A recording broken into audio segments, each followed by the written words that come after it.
This is Dave Meltzer with Entrepreneurs, the Playbook, and I've waited a long time for this interview because I am a huge fan of the Wallendas. Nik Wallenda, he is a daredevil, aerialist. He has 11 Guinness Books of World Record. That's right. That means he has the spirit of excellence, and that's why I wanted him on the Playbook is how do we understand that spirit of being the world's best at something, number one, and two, obviously being a daredevil and an aerialist, you have a great grasp on the practice of ending fear, which is one of my main objectives in life. And I think a practice that everyone can, especially now with compressed uncertainty and accelerated change, utilize that practice to accelerate and to achieve what they want. And most importantly, to be happy. Like you said, your main purpose to inspire others. Welcome to the Playbook, Nik. Hey, thanks for having me on. All right. So I know it's a family business. But in some respects, people don't think about it. I've been around a lot of athletes, celebrities, entertainers, and when you are inheriting a world famous family business, it's not all roses, because there's a lot of pressure. I always joke around, I'd hate to be Pete Rose Jr., Yeah, Tony Gwynn Jr., there's some things. What were, some of the lessons that you learned adapting to the family business? Yeah. So what I would tell you is my mom wrote a book in the late 80s called The Last of the Wallendas. So the reason why she wrote that book is because the circus world, which is what my history was sort of going away. It was struggling. People were struggling to, people weren't coming to see circus anymore. It was sort of becoming irrelevant, if you will. And my mom really pushed me and father away from the business. They said, look, we want you to go into college, pursue something else. My great-grandfather, in his book that he wrote in the 70s, he said, as an entertainer as a whole, one day you eat the chicken and the next day you eat the feathers. And that's so true for the entertainment world. And so they really encouraged me to go a different direction. They wanted to see their children successful in their own right, but not have to struggle with what they struggled with, touring and traveling. And I remember as a child walking the wire actually started. My mom was 6 months pregnant with me and still walking the wire. I started walking a wire when I was about 18 months old, about 2 feet off the ground, but sort of gaining this passion for walking a wire, but also a passion for performing. I started entertaining. I was a clown that would come out in the circus ring in a pillowcase with the other clowns. They'd dump me in the ring and we'd do a skit together. Audience would clap. They'd say, ooh and ah, what a cute little boy. And I started to get a taste or that bug for live entertainment. At 13, I started walking on a wire professionally with my family. And, but again, my parents saying you need to go to college. So in my first book, Balance, I talk a lot about that story where I, at 17 years old, was accepted at a university in Florida where I was going to go off to school. And my thought was to become a doctor. I love medicine. I love children. I wanted to become a pediatrician. And it was about then that our phone rang, and it was my uncle. And he was talking to my father, and he said, look, we've been invited to go back to Detroit, Michigan to recreate the 7-person pyramid. The history of the 7-person pyramid is my great-grandfather created it in 1947. And in 1962, my family was performing it in Detroit, Michigan at the State Fair Coliseum. 7 people stacked up on a wire. It was basically my great-grandfather's greatest achievement. He was extremely proud of it. The pyramid collapsed. 2 of my uncles were killed. One was paralyzed from the waist down. And the family never did it again. Well, we were invited to go back and recreate that. And I remember that call. I remember my dad saying, I think we're going to do it, but you need to go off to college. And I said, Dad, I want to be a part of this. I was like, I have to do this. I have to show the world that my family still lives by those words. The show must go on.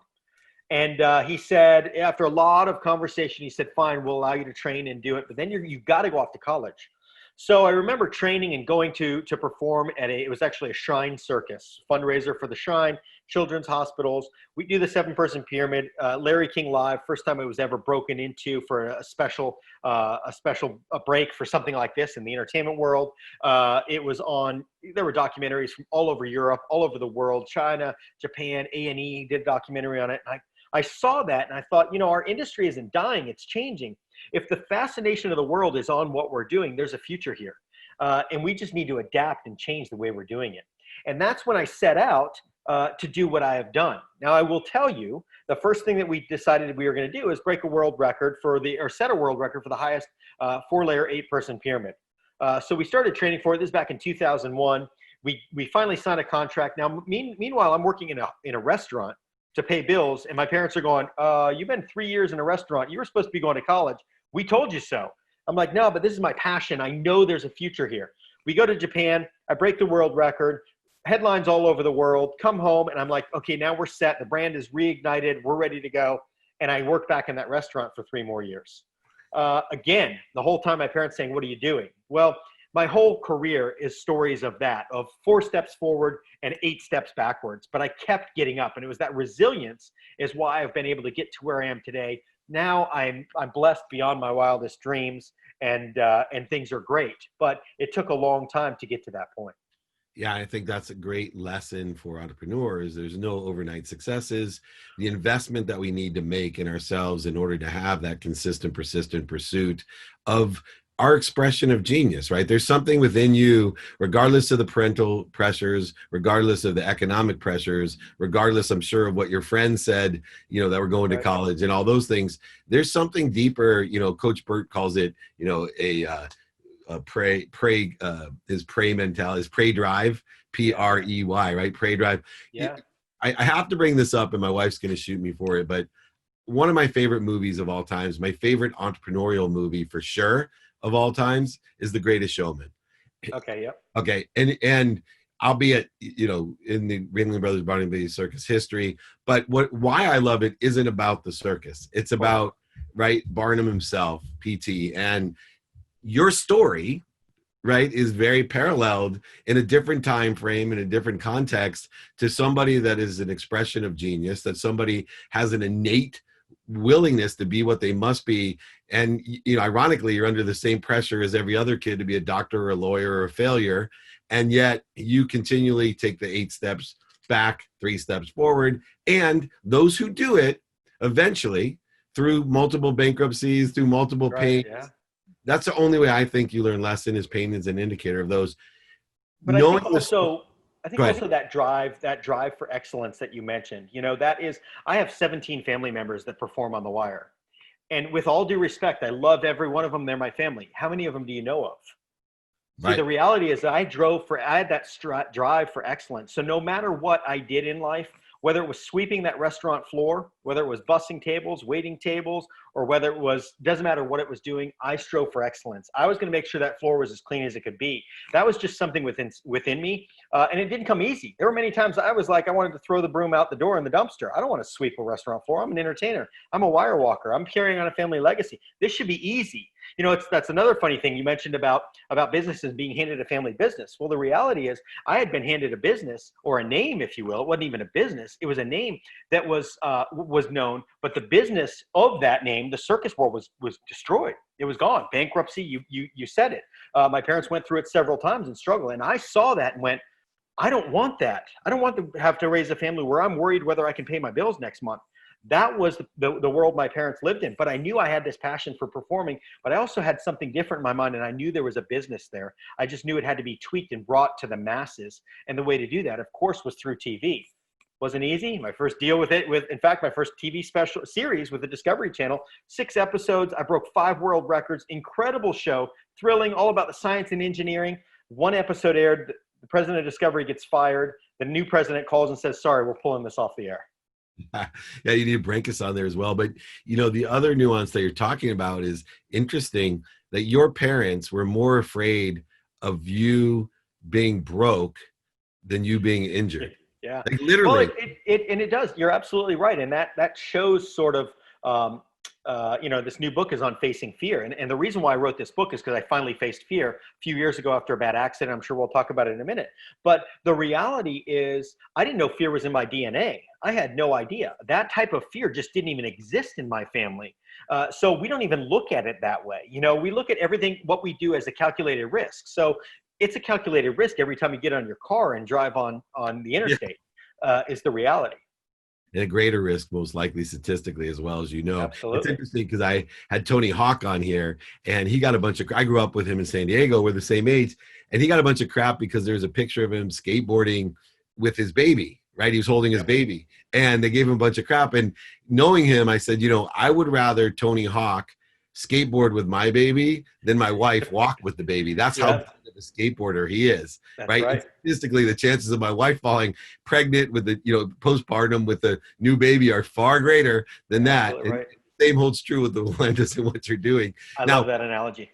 We're talking about this stage theory. You write this book about what I think is the most extraordinary practice in life, is the practice of ending fear. We'll never get to the point of That's ending right. fear, but I'd rather live in moments of fear or minutes of fear than where I used to live in years and months and weeks of fear, worry, resentment. So first, I'd like you, because you have such an interesting perspective, what's your definition of fear?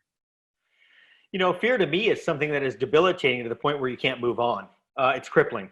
And that's really what I faced. About 2.5 years ago, we were training to break that world record we set in Japan. We wanted to go higher, 28 feet high with this 4-layer, 8-person pyramid.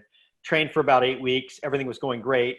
We train in stages. So we start out with a 4-person pyramid, then build 7, then build 8. And then we start out 2 feet off the ground, 5 feet, 12 feet, and then we go up to full height. And the reason why we do that without a crowd is because it's such a mental game that we have to overcome. We want to be able to break those mental barriers while we don't have a crowd, because the crowd just adds more to that, more stress, more drama, more excitement, and more adrenaline. So we trained, we went up high, 28 feet. We practiced one evening. Everything went great. We'd set the world record at that point. It was done. But we were going to do it in front of a live audience. So the following day, we came back, went up on the wire. Everything seemed perfect. Walked out on that wire. I'm in the back on the bottom of these pyramids. I was about 10 feet from the platform, and about 10 feet, my worst nightmare became a reality. Pyramid collapsed. 5 of my family members and friends hit the ground. I caught the wire. My cousin caught the wire, and one gentleman stayed standing. My sister landed on her head, broke every bone in her face. She has 73 screws and plates in her face alone. She broke her arm, her leg, was in a coma, didn't know if she would live. Just like my great-grandfather's story in 1962, 7-person pyramid falls, he's hospitalized, he sneaks out of the hospital and performs the next day. Same with me. Pyramid falls, next day I do a press conference, and I'm scheduled to do a walk. I do a lot of motivational speaking, so I'm speaking at Amalie Arena in Tampa.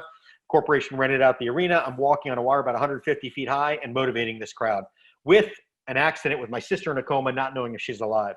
I went on to perform for the next 6 weeks straight, didn't take a day off. Of course, in the hospital every day that I could be, visiting family, making sure they were recovering.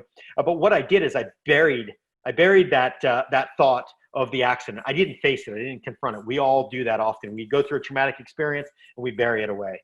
So after that time, I took about 6-8 weeks off, and then I was contracted to redo that pyramid again in New York City for a show that we were headlining on. So we go back to New York City. We're starting to train. We're only 6 feet off the ground, and I start walking out on the wire in that pyramid formation, and I start watching the pyramid collapse in front of me. I mean, as if it was happening time and time again. One sound, it would trigger it. I would watch that pyramid collapse. After about a week of practice, we're going up high, and I start walking, and I feel the whole pyramid rattling, shaking, trembling. And I'm like, what in the world's going on? And normally I'm the one that I can find out who that is, and I can pull them off the wire, and I can give them a pep talk and say, look, I know what's going on in your mind. I know what's going on in your home life, but we got to leave it on the ground and talk them out of it. And after about 3 practices, I asked my wife to go up on the platform and watch a pyramid. So she watched. I get down and I said, so what's going on? Who's shaking? She goes, Nik, it's you. I was like, what do you mean it's me? She said, you're the one trembling. Well, I was still denying it. I'm watching the pyramid collapse in front of me as I'm holding it with 6 other lives in my hands, in a sense, and I am the one that's trembling. So now it's planted in my mind. Now I know it's me. Now I'm trying to figure out, I've never experienced this in my 38 years of career at that point. I didn't know what was going on.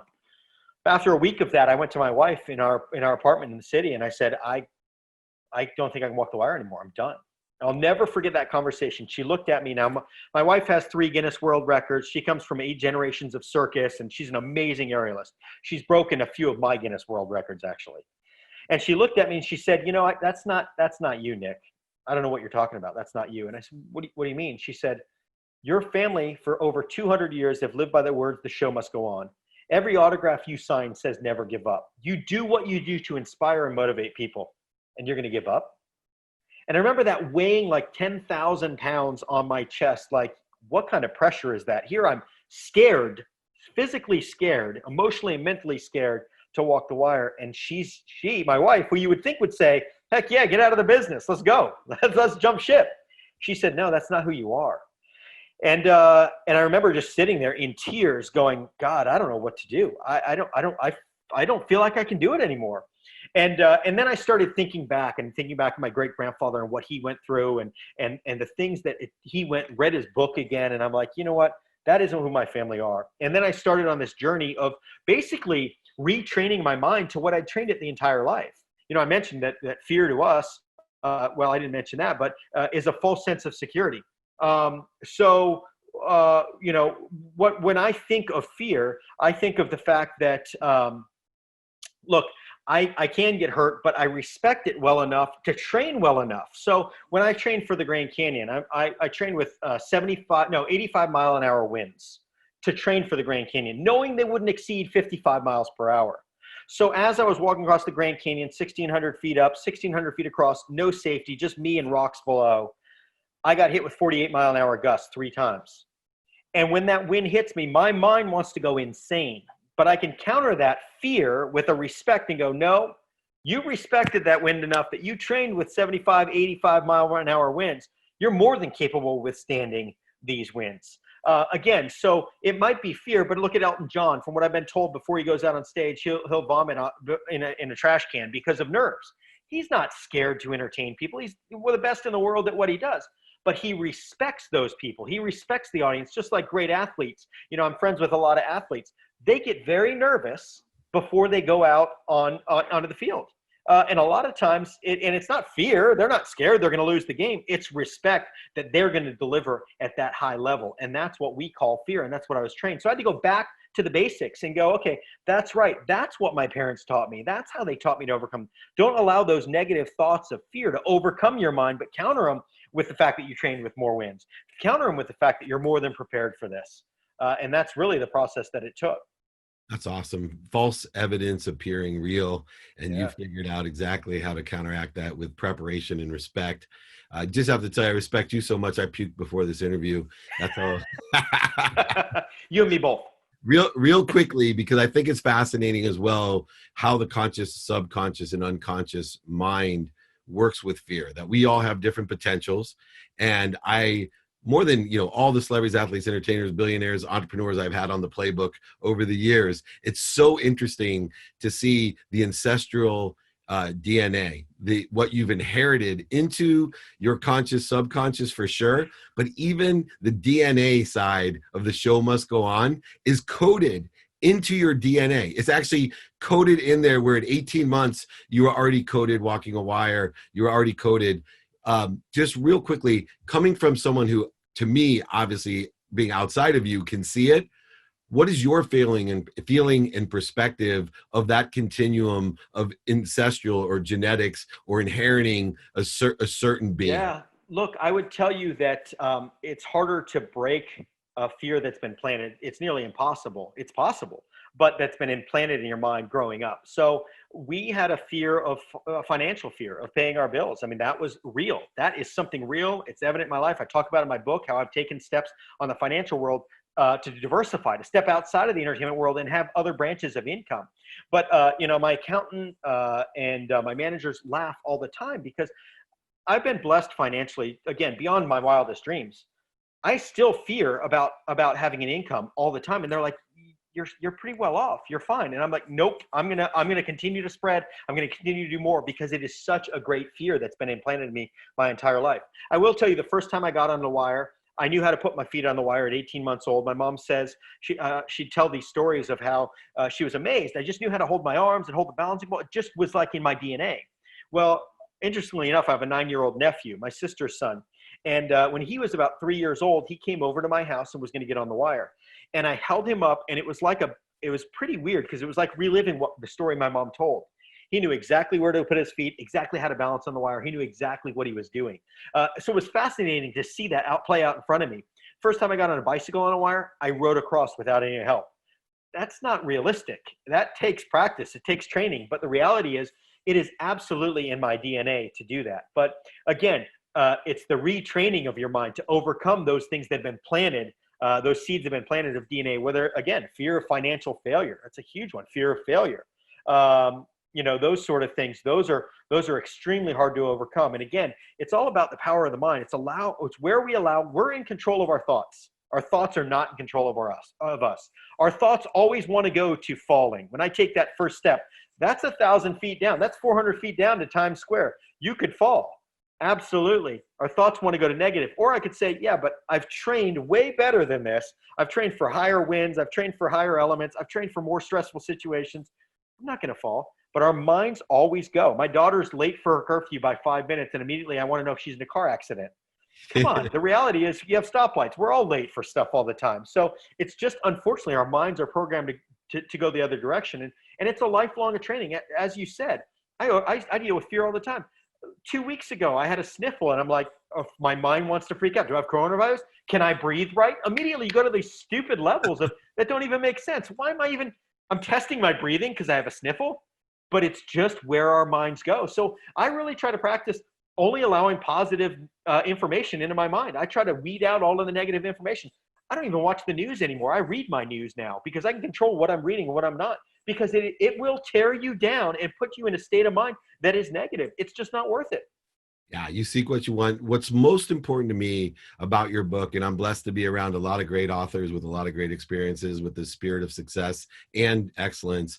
What makes your book so important for people to read is that I haven't ever read a book or seen one that deals with all three realms so about such a big issue, fear, right? Fear is that resistance and corrosion and interference to this great source of power, light, lessons, happiness, basically. But you deal with one, the conscious level of what you think, getting out on a wire, you're consciously dealing with it. Then you deal with the subconscious side of fear, where you have all these family fears that you grew up with, right? That became part of your neural pathways in your mind from consistent. It's like seeking good news. If you keep listening to bad news, or, you're going to get that in your subconscious.